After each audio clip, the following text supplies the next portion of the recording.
a very special episode of the Beard Owl podcast. Because why? What's so special about it? Well, I've got Eric Appel on the show. That's right, the man who directed and blessed the world with Weird, the Yankovic Story that was streaming exclusively on Roku. Now, you can pre-order yourself a Blu-ray, a DVD, or you can just buy yourself a digital copy. It's delightful. He was so kind, sat down with me, had a lovely conversation about Weird Al, about the movie, and just about being cool people. I think I'm gonna count myself among the cool people. Anyhow, on the flip side of these messages you're gonna hear is our conversation. I really hope you enjoy it. Hi, I'm Tina Jaramillo. And I'm Hillary Doherty. And we host the Muck podcast, where we discuss the dark and sometimes weird true stories in American politics. Hey, Tina, did you know that Elvis crashed the Nixon White House for the sole purpose of getting a DEA badge, and it worked? What? Or how a gun control advocate senator out of California engaged in gun trafficking with notorious gang leader Shrimp Boy. Shrimp Boy, I remember him. Okay, so, we cover all of that and more from maladies, madness, mischief, and murder in U.S. politics. And we also host a bi-weekly interview segment called Lil Muck. We interview politicians, journalists, activists, and others who share their experiences in politics. Find the Muck Podcast wherever you listen to podcasts, and check us out on social media at the Muck Podcast. Hey, you there. We've got a question for you. Are you tired of clickbait stories and the loudest voices driving discussions in culture and entertainment? If so, I'm Dylan. I'm Kendall. And I'm Corey. And we host the podcast From the Middle. We're middle-class guys living in the middle of America, in the middle chapters of our lives with points of view somewhere in the middle. We take a more reasonable and centrist approach in our discussions, covering genres like comedy, culture, entertainment, and interviews with really interesting folks like business owners, comic creators, doctors, news anchors, New York Times best-selling illustrators, professional stand-up comics, and more. We really value a relaxed and conversational podcast, one that we hope is so fun and laid back, you'll forget you're not actually hanging out with us. So search at From the Mid Pod, just like it sounds, or check us out everywhere you can find podcasts.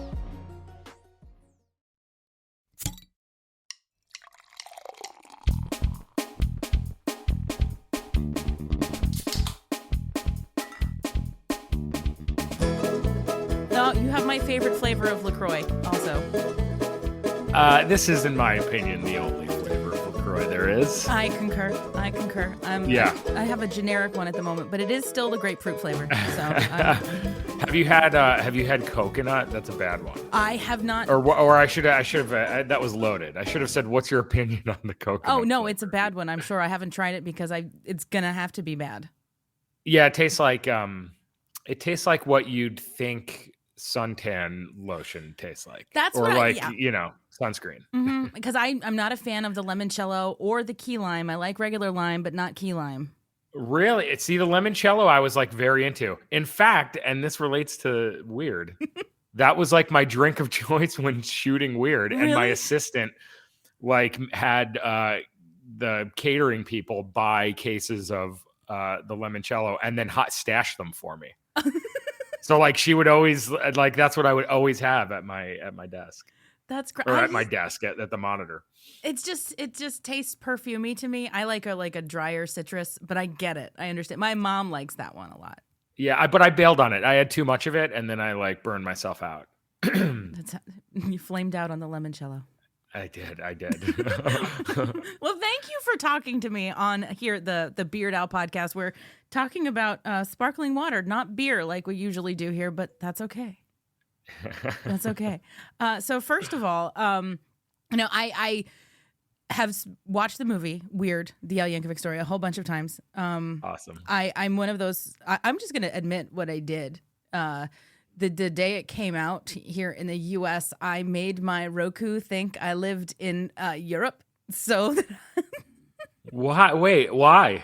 Because it debuted at midnight.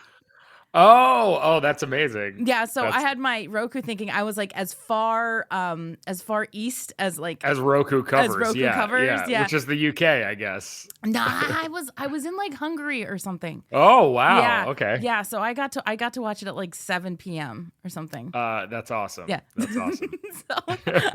Thank you for doing that. Yes, absolutely. I was like, I can't wait. And if I had to work the next day, and it was just I needed to see it as soon as I could. So That's awesome. yeah. And I spent a lot of time before Weird came out fielding a bunch of questions from people like, is this going to be a real biopic? Like, what's this going to be about? What are you expecting from it? And it was a weird mantle to carry for the amount of time that we knew about it, because people were like, Lauren, your opinion means something on this. So the first like real question that I have for you is, how many people got bamboozled thinking that this was real? Oh man, I mean, I don't have an exact number, obviously, but quite a few people, like a surprising amount of people.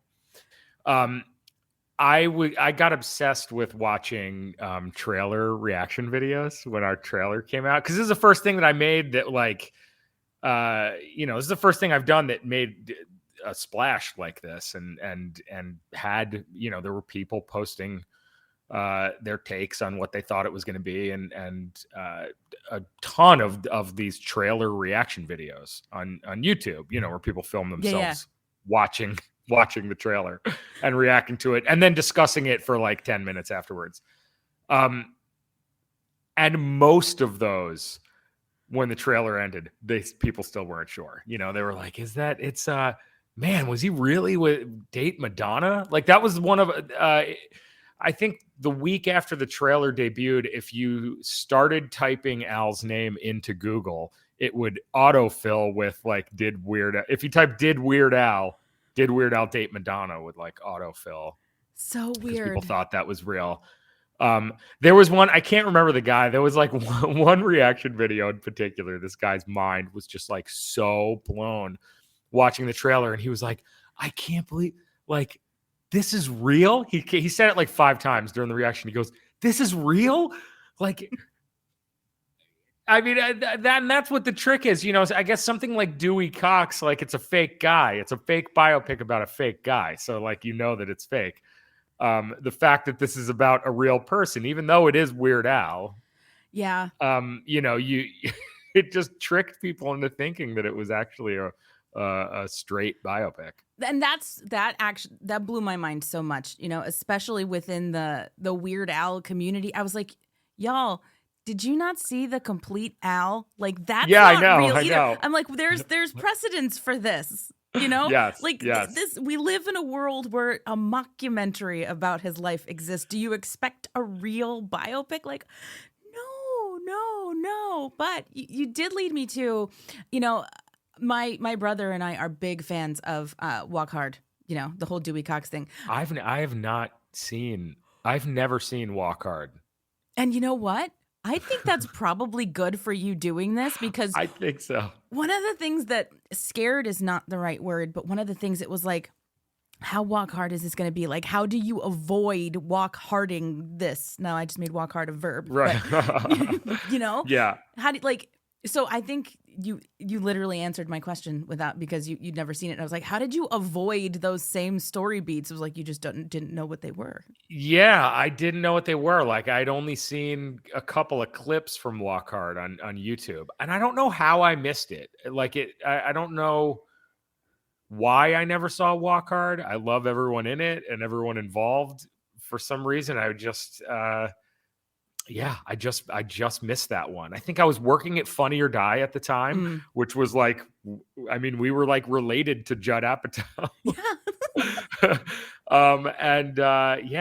For whatever reason, I just didn't end up seeing it. I think it landed in that period of time where like parody movies weren't really working. They weren't what they used to be. It was I think it was around the same time that like Scary Movie 3 came out. Yeah. So they were trying to maybe bring back parody movies, but enough time hadn't passed. Like, I grew up with the Naked Gun movies. Like that's when I was a kid or a teenager. And the Hot Shots movies, like those were mine. Like around the same time that I started really getting into Weird Al was like when those when those early Naked Gun 2.5 and 33 and a third were out. Then like the scary movies came out. It just feels like parodies kind of died, and then like Date Movie and Disaster Movie and like all of the Epic Movie. And it seemed like the parody movies were more about just referencing as many pop culture things as you could. When like the classic Zucker Brothers stuff, I mean, it was like Mad Magazine style jokes. It was just like, how many silly, goofy things can we put in here? And everyone's playing it really straight. And the joke of all of those movies was like, people aren't reacting to the silly thing that's happening. Like Leslie Nielsen crashes his car in every establishing shot in The Naked Gun.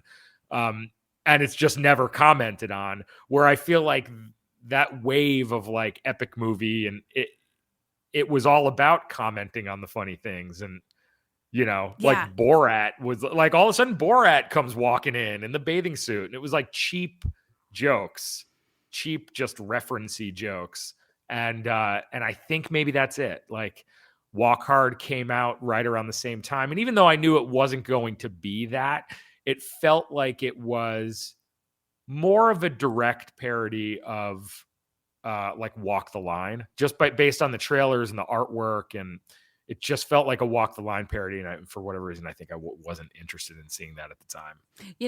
And that is totally fair. And I love the picture that you painted of kind of what parody movies were and what they became. And your stock references to parody movies is so clear in Weird.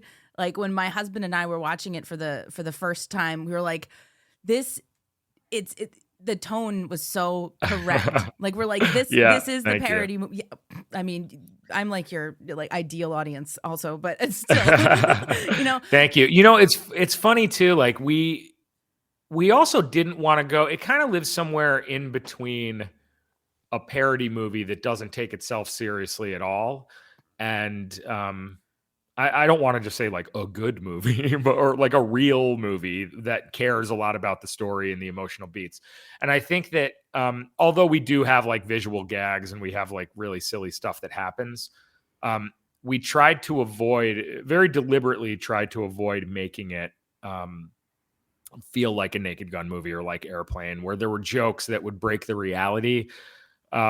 Because what was very important to us was like our way of parodying in this movie was to like lean really hard into the emotional beats of the story, but like bizarro, absurd versions of the emotional beats. Like, can we actually tell a story here, and can we create a character that the audience really cares about, and can we sustain an entire movie with this and have people look, how's it going to end? And kind of falling in love with this character, wanting to see him reunite with his father and succeed at the end.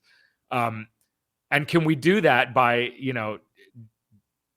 leaning really hard into all these like emotional story beats, and just making those kind of as silly as possible, but like that they still work. If that makes any sense. It makes complete sense, because that's kind of Weird Al's career.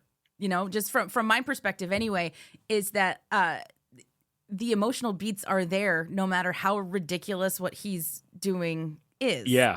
Like what pops into my head immediately is the song Melanie from Even Worse. It's like you feel the emotion in that song, but it's also totally absurd and just out there. And I think that's why he as a person has been able to make the connections that he's made. And I think there's like, it's not even a dotted line. There's a straight line, between what he does and what happens in the movie. That's really funny. Yeah. And it's like his brand of comedy, although his music videos were full of like silly Naked Gun style Mad Magazine gags. There's also like an aspect to his comedy that is about pushing emotion really far, like getting really angry. Like, he likes cartoonish violence and and almost like Tex Avery Looney Tunes esque, just like beating people up. That's why when Toby Huss is beating Tom Lennon up, it's like that feels like it's something that you've seen pop up in Al's comedy throughout his career. Just even in the complete Al, I think there's like someone getting tossed around like a rag doll or something. Always. It's always there. I've said so many times that there's basically two types of Weird Al songs in that vein, right? There's the songs about like really minute stuff that it takes itself very, very seriously. Like, no, don't wear those shoes.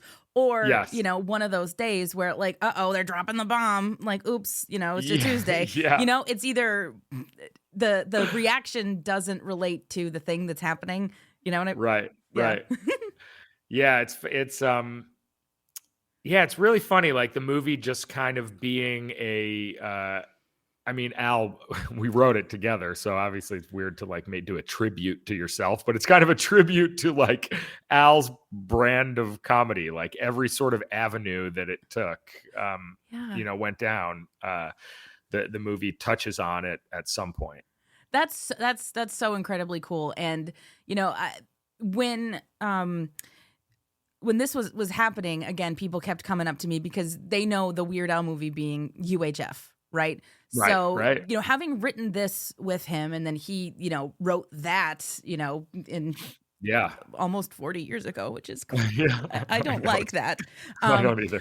So do you think, like, having worked with him on this, do you think that like his experience with that kind of like informed or affected the way that he worked on this? Because like UHF didn't like hit how he wanted it to, but it was a slow crescendo. Yeah, it hit for me. I saw it in the too. theater. I made my grandpa take me to see it in the theater when I was like 9 years old. He was like, I think he fell asleep. Like, what is this? What am I watching? It's a fever dream. But I like early on in development, I asked Al I was asking him questions about how UHF got made, the development process and all that. And it feels similar in the sense that he was really they were left alone when they made UHF. He just got to do what he wanted,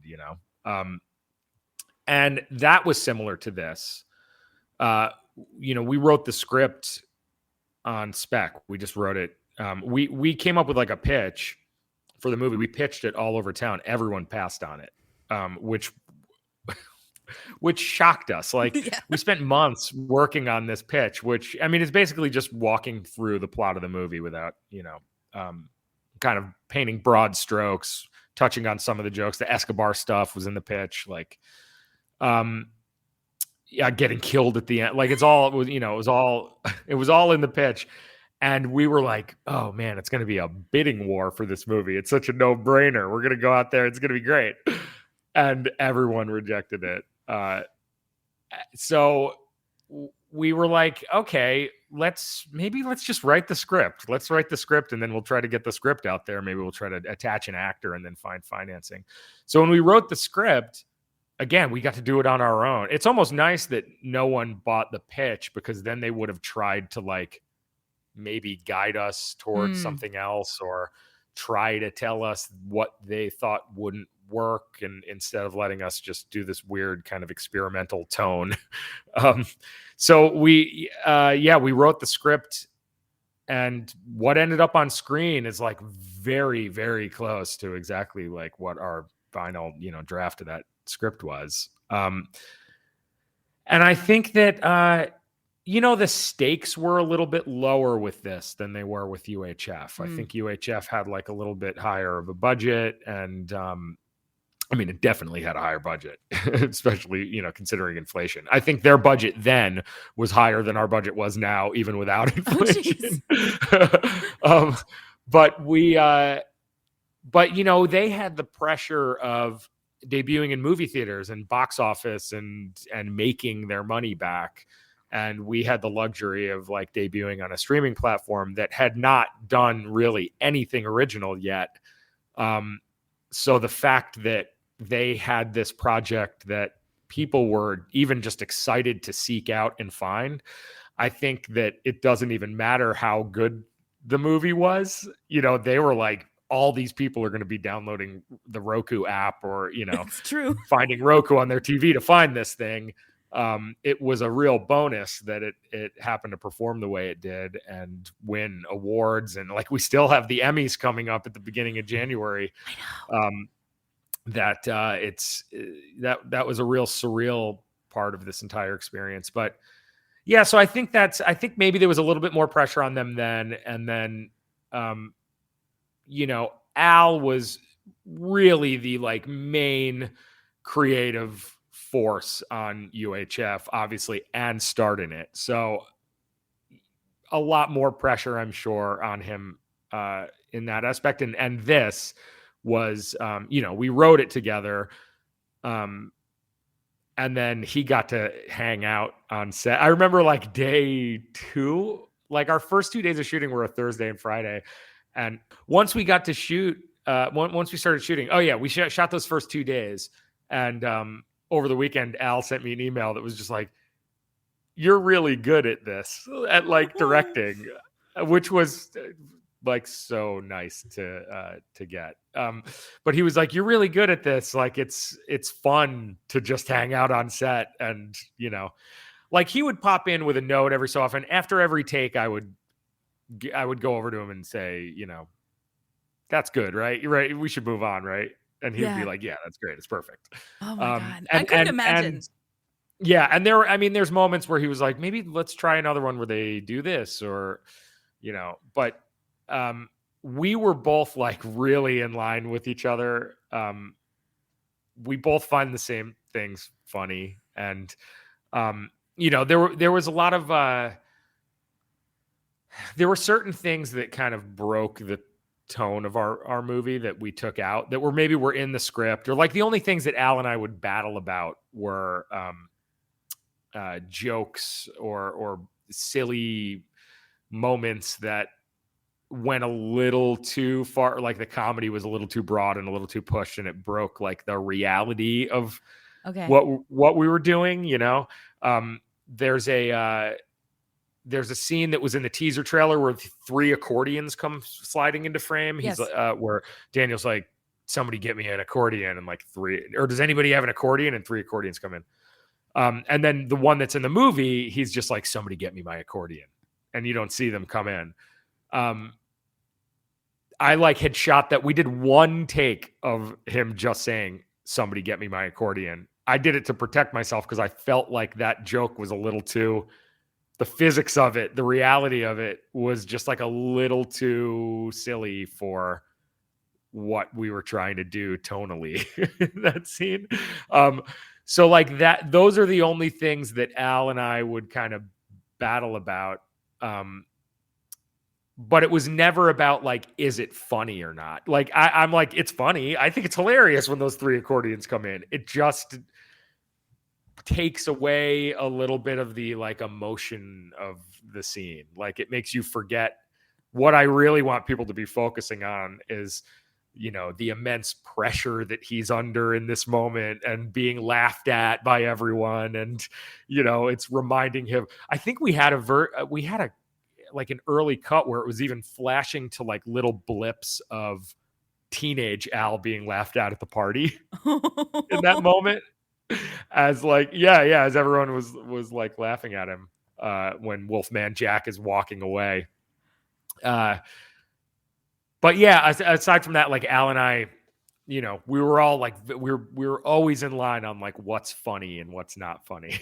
That's so great. I love living in a world where Weird Al was the one to ground your humor. Yes. That's like, it makes complete sense that he'd be like, well, down a notch. Oh, no. That was me. He wanted the accordions coming in. Okay, then never mind. I had it completely backwards. Sorry, it was the other way around. Oh, man. Okay. I was going to say, okay, it makes sense. But, so you grounded him still. So I grounded him. So, and at the end, and again, it was like, I think this is really funny. There were like many moments throughout the movie, which you'll be able to see a lot of them in the deleted scenes that are coming out on the Blu-ray that drops in December. But yeah, I mean, it's mostly extended scenes, and it's scenes with like those little pieces that we took out that were just a little too silly. And we just needed it to be a little bit more grounded. That's awesome. Yeah, I needed to just the people audience. This episode is dropping on December 1st, so you get to just pick up so you still have time to pre-order. Excellent. Yeah.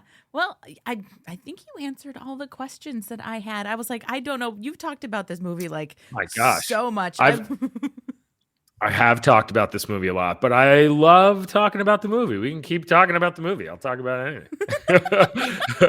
So what are your favorite parts of the movie? Oh my God. Well, I mean, first of all, like I probably watched the pool scene like 27 times. Oh no, here's my question. How many 27s? Yes. Oh my gosh. I don't even know how many of them were snuck in. A couple of them were like pretty obvious, and we'd find places to put them, like in the tunnel. Yeah. Like when he's fighting with the band before the concert. But that was like our production designer, Dan Butts, who is a longtime collaborator with Al. He's done a bunch of Al's. He did music videos and great production designer. I worked with him on the show Eagle Heart, that Adult Swim show. That's where I met him. He did this show called Making History on Fox that I worked on, and he did the Pee-wee Netflix movie. He was the production designer for that. That was good. Yeah. And I reached out to him. I thought that he would just be a perfect fit for this movie. And he was like, I'm friends with Al. And I was like, wait, you are? He's like, yeah, I've done like music videos of Al's. I had no idea. So Al was like really excited to be like, hey, Dan Butts said that you reached out to him. That was a really good Weird Al hey. Like that, hey. Yeah. Like, hey. Yeah. But he but Dan like snuck a bunch of Easter eggs in. Like that was, once I knew that there was someone so trusted, that knew all of the things to put in that fans would respond to. And the little there's like magnets on the fridge in the apartment. There's a Spatula City magnet, and there's like the like karate poster or whatever. There's like stuff. There's little things that he snuck in all over the place. I told him, whenever you have an opportunity to put something in, I love that kind of stuff. Oh, me too. I'm sure I haven't caught anywhere near as much as there. I'm a grown adult with a life, so I don't have time to keep like rewinding and pausing and rewinding and pausing. Maybe once I get the Blu-ray. Yeah. Oh yeah. When you get the Blu-ray, for sure. I'll have a little more time to do it. Oh gosh, that's great. So I mean, one thing that like really super impressed me, just because I have no idea how any of this stuff works. I'm a college writing professor. I don't know anything. I was like, oh my God. Really? Yeah. Okay. So the fact that y'all put this together so fast, like what, filming was like 18 days. I'm like, how? I was following along with Al on social media. He posted like these random like pictures every day. Day two. Yeah. And I'm like, oh, I don't know what's going on, but this is great. Like everything is happening so fast. It was really fast. It was absurdly fast. Like nobody thought that we could pull that off. We were supposed to, I think when we first like got the money, when Roku decided they were going to make this, and we thought 22 days, like we'll make it in 22 days. And that's tight as well. Like 22 days is nothing. I think that like I have a movie that I'm, supposed to be shooting for like a big theatrical comedy, this Jack Black movie that I'm doing, that we're supposed to be shooting like in the summer, and that will be 40 days of shooting. And it's and it like doesn't even have stuff in it that's, we did a biopic that like spanned years, and it's period, and there's like musical numbers. This is this movie that I'm going to do is a smaller movie, I think. Like on paper, it's like not as many locations and over twice the amount of time we're going to have to shoot it. So, um, then I remember they knocked us down to 20 days. We lost a couple days. It was like, do you think you could do it in 20? And it was like, I'll do it. I'll make it work. Yeah, I can figure it out. And then it's like, all right, well, how about 18? And I'm like, all right, but you cannot take another day away from me. I won't be able to do it if you take one more day away. With that sort of condensed schedule, there was 1 week in the middle of the schedule that I called the gauntlet.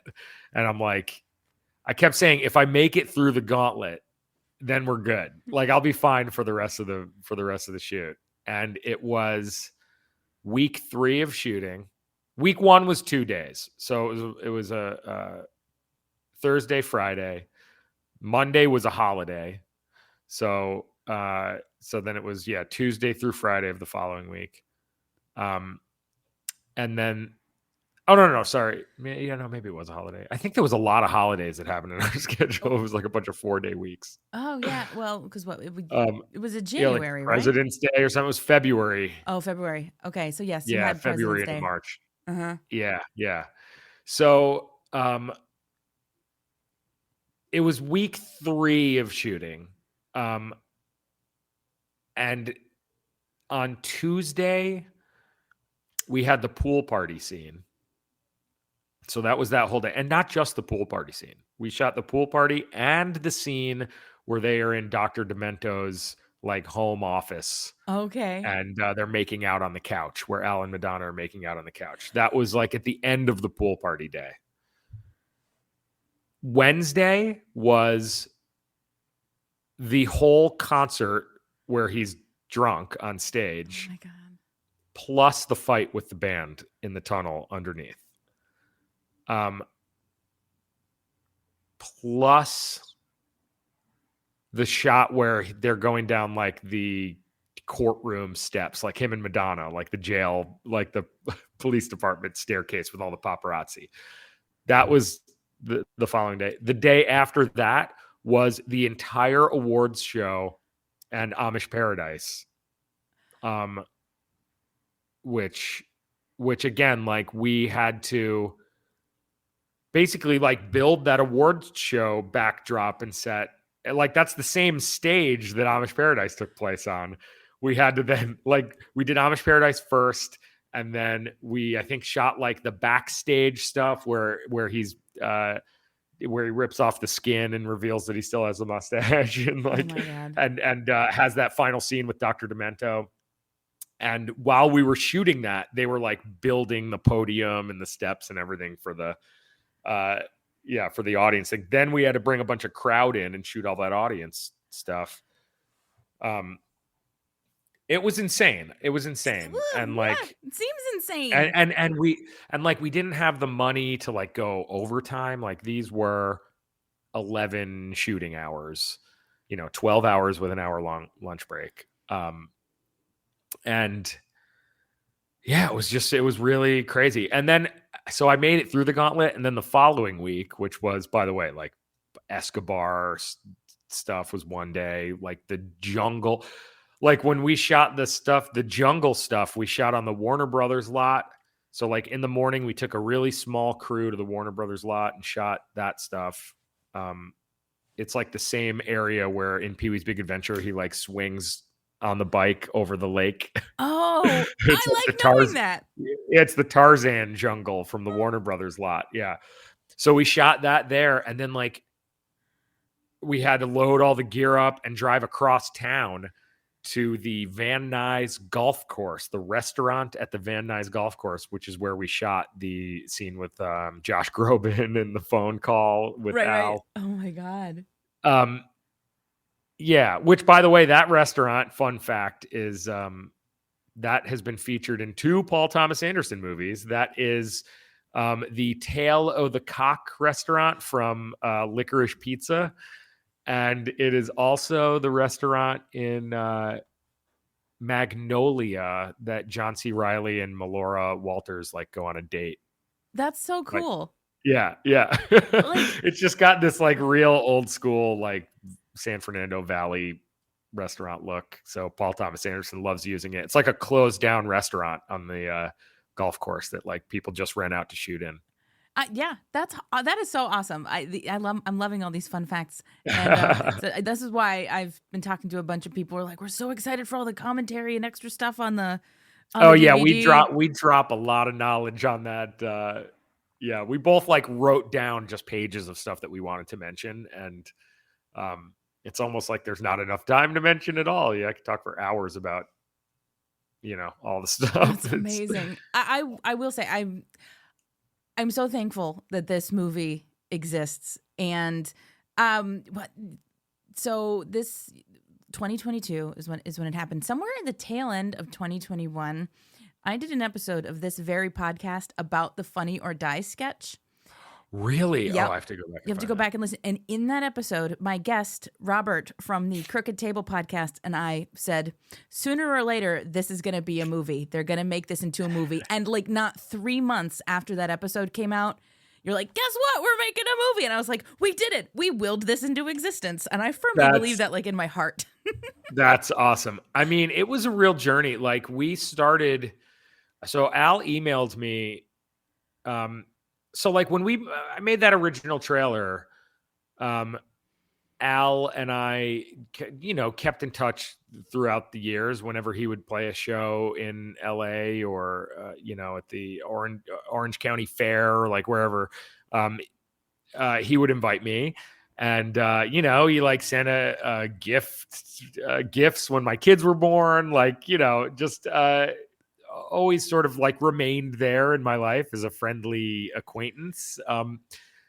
And yeah, like randomly I got an email from him in February of 2019. That was like, let's, what do you think about trying to turn it into a movie? We went out the next day, we went out and got coffee, and started talking about ideas and the Escobar stuff came out of that first conversation. Al was like, I'd love for there to be a part where I just out of nowhere turn into John Wick in a Hawaiian shirt. And I was like, great, let's do it.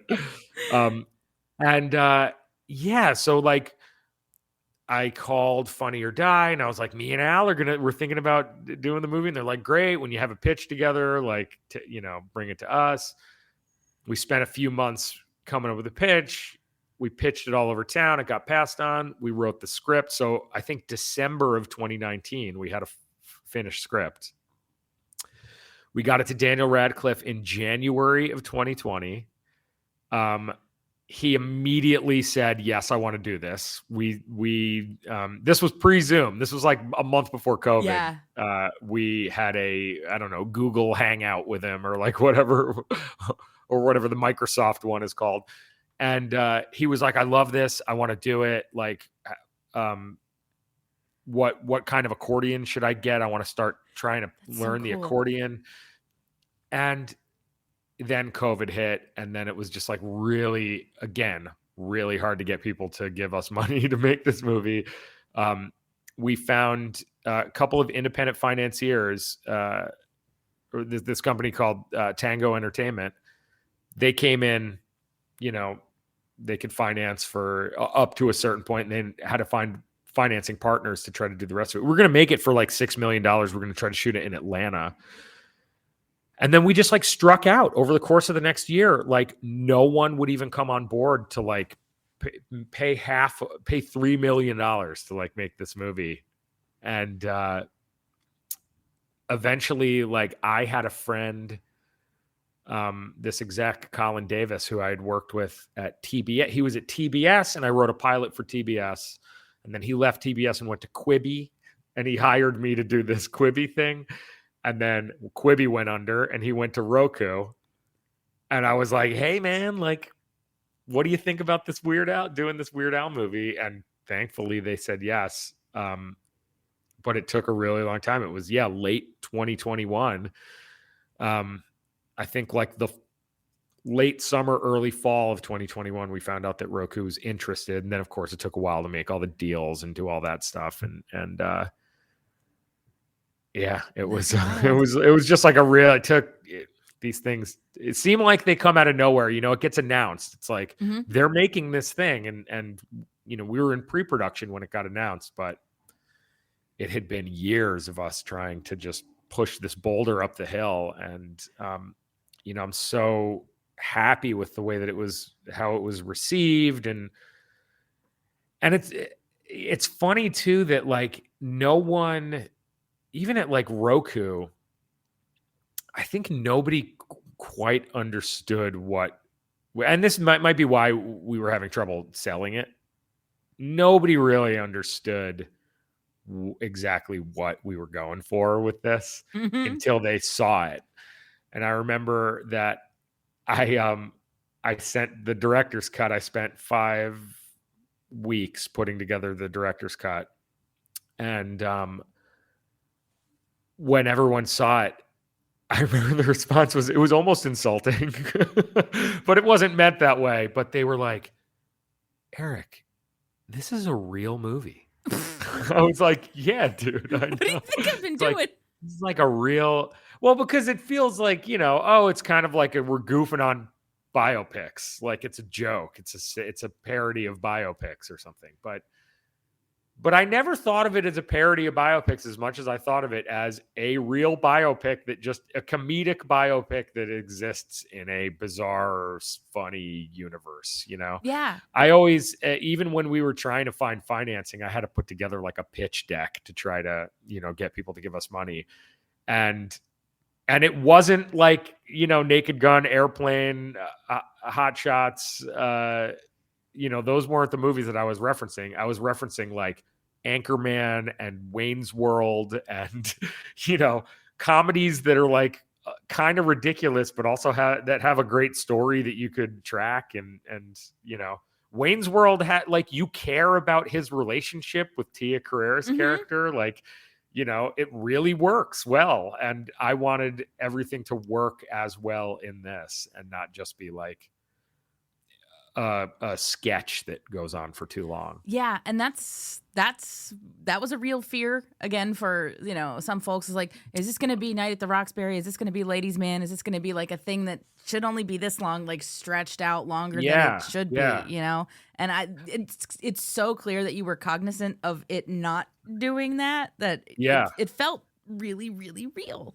Honestly, that was Al's fear for all those years. That's probably the reason we didn't try to turn this into a movie in 2010, because we had joked about it, or I must have brought it up to Al because I emailed with Olivia Wilde and Aaron Paul like after that dropped, and they were so stoked with like how that fake trailer came out. They were like, "This thing is so great," and we were like, "Should we do this movie? Should we really make this movie?" And Al was like, it's a sketch, it's a sketch idea. It's like, I don't know that he had that same fear. Like he didn't know that it had the legs. And I think that if I would have made it 10 years ago, maybe it would have been an overlong sketch. I think it took me kind of maturing as a writer and director, to try to really inject heart and story into it once we got into the writing process. And I mean, it was so great when the movie finally came out. Al was like, you were right to give it that heart. Because I know that was like some of those things where they weren't arguments, but they were discussions about how important is it that this moment like really earns, and it's great that at the end of the day, it was like, yeah, man, that's what makes this part of what makes this so great. It was and so Radcliffe's delightful. and Daniel Radcliffe too. I mean, like that's, he is so good. I mean, everyone's good. The entire cast is great. Evan Rachel Wood is incredible. Rain was amazing. Like they're all, everybody's incredible. The guys in the band are like so they're like the heart of the movie. Like they're so nice. And like we wrote that deliberately. That was like, we're like, let's just make the band guys the nicest guys in the world. So earnest. Yeah, because and the reason we did it really is because we're like, it'll be so funny when Al's being really mean to them. Like the nicer we make them, just the I don't know if this really even translated in the movie as well as I thought it would when we were writing it. But the moment when Tommy Bermuda is like, whoa, is that Madonna? Like, I think that like the intention, and maybe I should have had the other guys be psyched about it too, is that they're like excited to see Madonna because she's so famous. They're like, whoa, it's Madonna. Hey. And he just immediately is like yelling at them again. But anyway, those guys were so great. And, but Radcliffe like really carries this whole thing. And he's just so, there's just something about his eyes, like he's just so, you feel sad for him and you feel his joy. And like, I mean, whatever, for 7 Harry Potter movies, he sort of took us through that world and like carried that story. So maybe audiences are really used to looking at that face for maybe one of the again, beforehand, I felt like I was like fending people off with like baseball bats, but like, guys, don't question anything. This is gonna be what it's supposed to be. They're like, but Harry Potter though. I was like, okay, but like, did you see Guns Akimbo? Like, he can do weird. Yes, I loved Guns Akimbo. And so I probably got like at least a dozen people to watch Guns Akimbo ahead of time for this, just to get like Harry Potter out of their brain. Yeah, right. This, but yes, I told everybody, I was like, just trust the process. I was like, this might not be the movie anybody expects. It might not even be the movie anybody wants, but this is going to be the movie that it's supposed to be and the movie that it needs to be. Yeah. And that's exactly what it is. And like, it's every time there's a new award nomination attached to this or something, like I literally get goosebumps, and I had nothing to do with it because it just makes me so happy. Yeah, that's great. Thank you so much for saying that. Yeah, I mean, and it was like there was a lot of just trust from, a lot of people, like even Radcliffe, like, the fact that he trusted us, that he trusted me. I had never made a movie before. Yeah. And he was just like, yeah, man, I'm down to do whatever you want me to do in this. And I gave him, I mean, really the biggest direction I gave him was like, don't try to play this like you think Al would play it. Just use the script. Like, you know what the scene's about, where how your character's supposed to feel. Make it your own and just like really play those emotions. Like really just like lean hard into these scenes and play the reality, like ground them. As silly as things get, just like ground the hell out of it. Yeah, it's so clear that he's not doing a Weird Al impression. Yeah, and he was a little concerned about that. He was like when he first saw a cut of the movie, he was like, "Ooh, I don't know if I made the right choice here. I think people might want to see more of a Weird Al impression." And I was like, "Dude, please, no." I'm like, we haven't screened. This is before we premiered in Toronto. I said we haven't screened this movie. We had no test screenings. I showed this movie to 5 friends, and not even a finished cut, like earlier cuts, just to get notes from some trusted friends. And the first thing anybody says when this movie ends is like, "Oh my God, Daniel Radcliffe was so great in that." And he's like, "All right, I'll take your word for it." And then, of course, we got to Toronto and it premiered, and I'm like, see, I told you when we got to Toronto, you'd be like eating those words, man. That's so cool. That's so cool. And look, I'm like looking at the time on my recording. I was like, do you have like 15 or 20 minutes to talk to me? And we're like 45 minutes into talking about this. Oh, is that all? Oh, yeah. Hey, I'm down. No, this was wonderful. And like the only reason I'm even like, is because I told my husband I'd be making dinner. Oh no. No, yeah. It's fine. I told him, I was like, if I'm in there past a certain time, just start browning the turkey. I'll be there. So, yeah. So I am really not good at buttoning any of my podcast episodes up. It's okay. That's the hardest thing to do, to end a scene, you know? I have no Star- nuance. I'm just like, well, okay, this is super fun. This was great. And at the very least, I'm proud of myself for not pulling a Chris Farley on you and being like, so do you remember that Weird Al movie? Yeah. That was great, right? I love those. I mean, Yes, I remember that. remember that. I remember when he goes with Paul McCartney, he's like, remember the Beatles? Remember the Beatles? I'm like, yeah. Remember when you heard the Beatles? So stupid. So you remember when you made that movie with I do. I remember. Yeah. Oh, that's great. Yeah, I'm looking forward to getting my DVD and yes. Yeah. I hope you enjoy the bonus I will. features. Shoot me an email. And if you ever think of any other questions you want to ask, please feel free to. I like knowing feel free this to now. email me. I absolutely will feel free to email you, and I'm just gonna say it like, I've been in Weird Al's presence a handful of times. The first time I cried, Amazing. and it was one of those meet and greet things, and he literally like hugged me and asked me if I was okay. I'm like, I'm fine. I love it. I'm He's the fine. nicest. He's so nice. And then the second time, it was after I'd started this podcast, and he knew who I was, and I about fell to the floor. I was like, oh, okay, interesting. And then the third time, I was with my husband, and he had things to say to Weird Al, and Weird Al was just like, oh, nice to see you again. And he was like, oh, hi to my husband, and like he'd only paid attention to me, and I was like, I'm real sorry. Oh, wow. That's amazing. And it was great. So, yeah, he knows who I am. Tell Al I said hi. I will. And my only dream really is to get on his Christmas card list. That's when I'll know I've made it. That's a pretty cool list. I was on both the Pee Wee Herman and Weird Al Christmas card lists. Yeah, it was pretty crazy. Those are my two Christmas card.